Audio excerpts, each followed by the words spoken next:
কোন সিভিক এখানে গাড়ি ধরবে না, গাড়ি চেক করার কোন অথরিটি সিভিকের নেই। এই সিভিকের জন্য আমাদের সব জায়গায় আমাদের এইরকম শুনতে হচ্ছে। তো আমি এইটাই বলছি, দায়িত্ব নিয়ে বলছি, এখানে কোন অফিসার জেনুইন কারণ ছাড়া কোন সিভিক এখানে গাড়ি থামাবে না। শুধু কোন সিভিক এখানে হচ্ছে কোনো গাড়ি ধরবে না, কারণ সিভিকের গাড়ি পেপার দেখার কোনো রাইট নেই। তুমি ডিএসপি ট্রাফিক আছো, আমি খুব আজকে আমাকে যা এইটা এসে জানলাম এবং আমাকে যা ঝেলতে হচ্ছে, আর তুমি ওসি ট্রাফিক আছো আর তুমি শান্তিপুর ট্রাফিকের উপর ছেড়ে দিয়ে তুমি চোখ বন্ধ করে থাকবে না।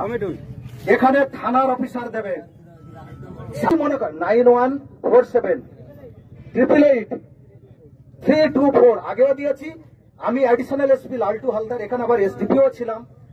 যদি মনে হয় যে আপনাকে গাড়ি ধরেছে, কিচ্ছু বলবেন না, ঠিক আছে, চুপ করে গাড়ি রেখে চুপ করে থাকবেন, ফোনটা আমাকে করবেন, আমি আসবো, এসে দেখবো যে সত্যি কি আছে।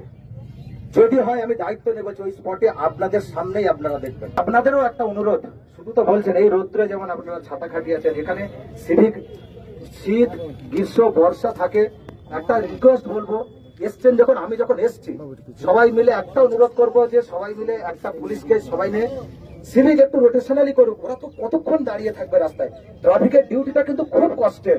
একটা ওদের বসার মতো একটু ছাউনি, আমাদের তো পুলিশের তো সেই টাকা নেই, অ্যালটমেন্ট দেয় না বা এইসব যায় না, এরকম কোন ইয়ে করার ছাউনি টাউনি করার সেই রকম অপশন নেই। আপনাদের অনুরোধ, এটা খড়ের হলেও, একটা বেড়া দিয়ে হলেও একটা রিকোয়েস্ট, পাশে অন্তত একটু, আপনি বলছেন যে গাছের নিচে চ্যাটিং করছে, কেউ বলছে আম গাছের গোড়ায়, কেন যাচ্ছে বলুন, পারছে না কতক্ষণ, আপনারা নিজেরাও বলুন। একটু ছাওয়া, একটু ছাউনি সবাই মিলে অনুরোধ গ্রামবাসীর কাছে হাত জোড়ো করে একটু করে দিন।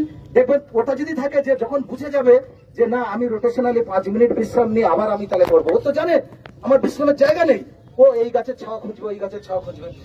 সমস্যা যখন হয়েছে আমি পুরোপুরি আমি দায়বদ্ধ আপনাদের জন্য যে আমি করবোই এটা। আর এই একটু ছাউনি করে দিন, আর আমি এখানে আলাদা করে ঢেলে সাজাবো ট্রাফিক ব্যবস্থা, সেটা আজকের থেকে। গার্ডরেল দিয়ে যতক্ষণ এমপি সাহেব বলে গেলেন বা প্রজেক্ট ডাইরেক্টর উনি বললেন আরোবি করবেন, কবে করবে সেটা নয়, আমি ইমিডিয়েট যে গার্ডরেল দিয়ে, যেমন বেলেডাঙ্গায়, নিশ্চয় আপনারা বেলেডাঙ্গায় গিয়েছেন, সিস্টেম ভালো আছে তো, যারা গিয়েছে ঠিক আছে তো, বেলেডাঙ্গায় ওটাও তো আমারই আছে, তাহলে ওটার সঙ্গে আমার কি একটা শত্রুতা আছে? তাহলে ওটা যদি করেছি তাহলে এটা কেন করবো না?